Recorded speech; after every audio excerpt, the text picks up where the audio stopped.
الحمد لله الحمد لله وكفى والسلام على عباده الذين اصطفى أما بعد فأعوذ بالله من الشيطان الرجيم بسم الله الرحمن الرحيم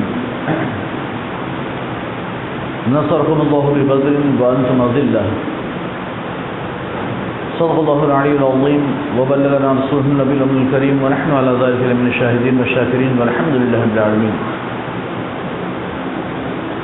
کچھ عرض بعد اس سے قبل آئیے ہمارا اپنی کر انتہائی احترام و عقیدت کے ساتھ اپنے اور سالک کائنات کے مرکز عقیدت گنبد خضرہ میں آرام فرمانے والے آقا روحانہ فداں جناب محمد رسول اللہ صلی اللہ علیہ وسلم کی بارگاہ بے کس پناہ جھم جھم کر درود پاک کا ہدیہ کا باز بلند پڑھیں محمد صلی اللہ علیہ وسلم الحمد مجید والکرم والہ الکرام بارک وسلم صلاۃ و سلام علیک یا رسول اللہ صلی اللہ علیہ وسلم. اذن ملت اسلامیہ ماہ رمضان مبارک کی 17 تاریخ جنگ بدر کی تاریخ ہے اور آج 20 تاریخ ہے تو 20 تاریخ فتح مکہ کی تاریخ ہے. اللہ کے رسول صلی اللہ علیہ وسلم نے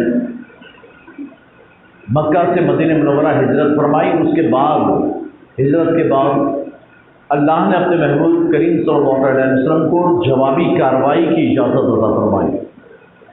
جب تک مکہ میں تھے ستائے جا رہے تھے،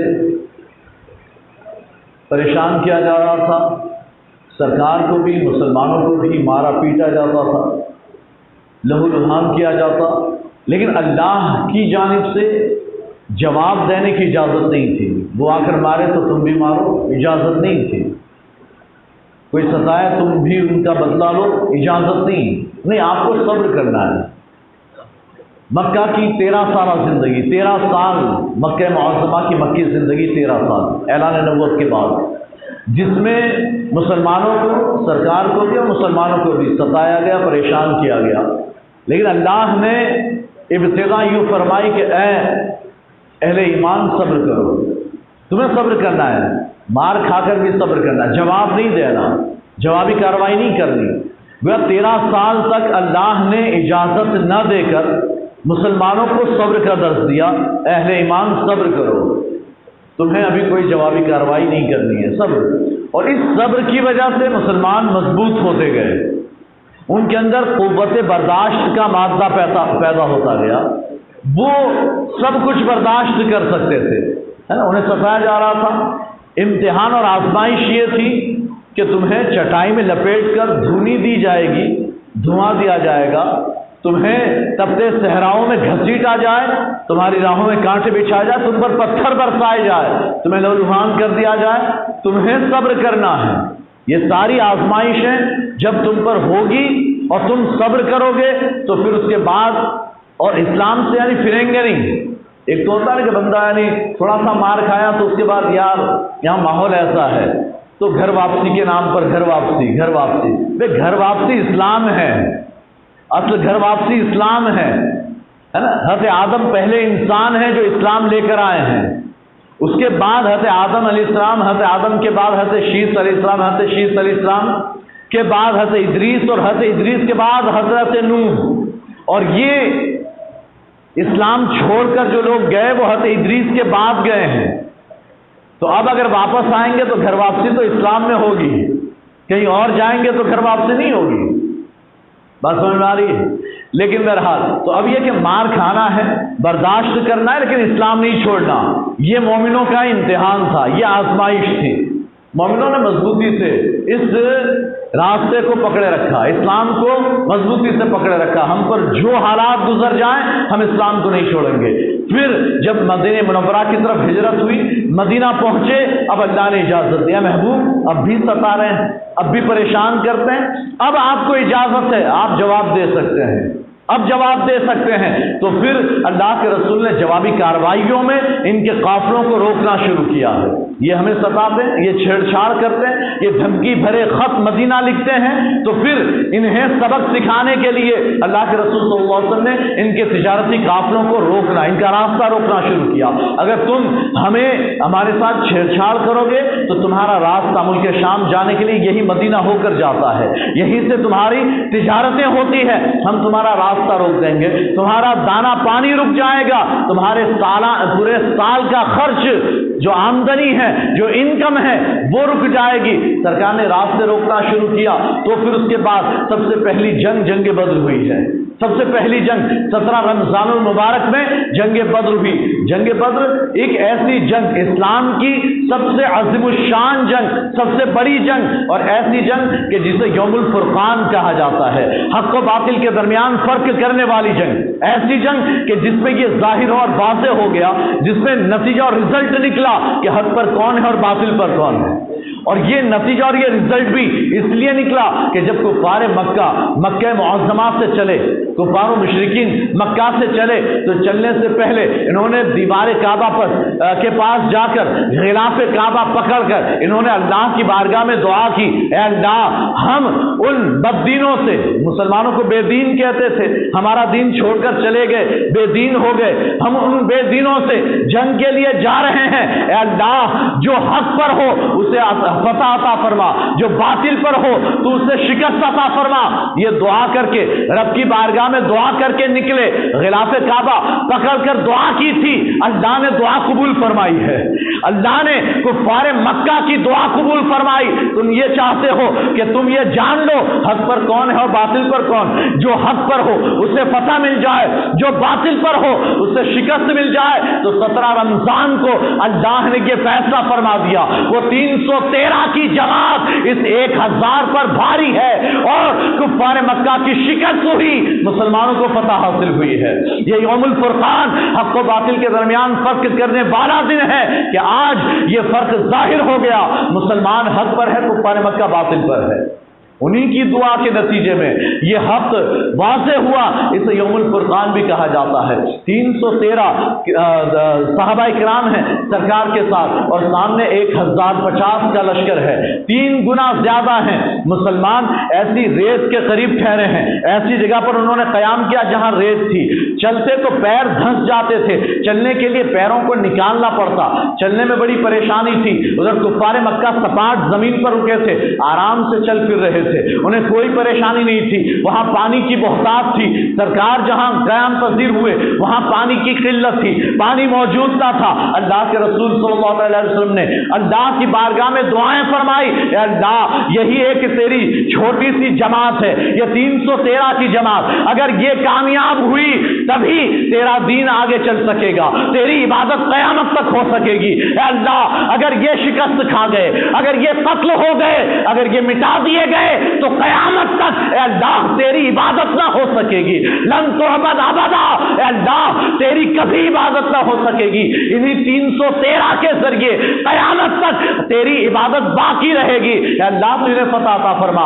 اللہ نے ایسی مدد نازل فرمائی ہے، پہلے تو بارش ہوئی، اور بارش ہوئی تو یہ جو ریت تھی، یہ ریت پانی کی وجہ سے جم گئی ہے، پانی کی وجہ سے ایسی سیدھی سپاٹ ہو گئی کہ اب اس پر چلنا بڑا آسان ہو گیا، بڑا آسانی سے چلا جانے لگا، اب پیر نہیں دھستے بلکہ آسانی سے چلا جاتا ہے۔ وہاں سپاٹ زمین تھی، پانی گرا، کیچڑ ہو گیا، اب کیچڑ کی وجہ سے لوگ پھسل رہے ہیں، ایک جگہ پر کھڑے بھی نہیں رہ سکتے، چلنا دشوار ہو گیا۔ اللہ نے ایک پہلی مدد یوں فرمائی، جب میدان جنگ میں مسلمان اور کفار مکہ صبح آمنے سامنے ہوئے ہیں تو اس وقت اللہ کے رسول صلی اللہ علیہ وسلم نے اپنی صفوں کو درست کیا ہے، کفار مکہ نے بھی اپنے حضور کے سامنے صفیں لگا دی، تو اللہ کے رسول صلی اللہ علیہ وسلم نے صحابہ کو بشارت دی، اے میرے صحابہ تمہیں خوشخبری ہو، اللہ نے 1000 فرشتے نازل فرمائے ہیں، 1000 فرشتے نازل فرمائے، پھر 3000 اور پھر 5000 کا لشکر اللہ نے نازل فرما دیا۔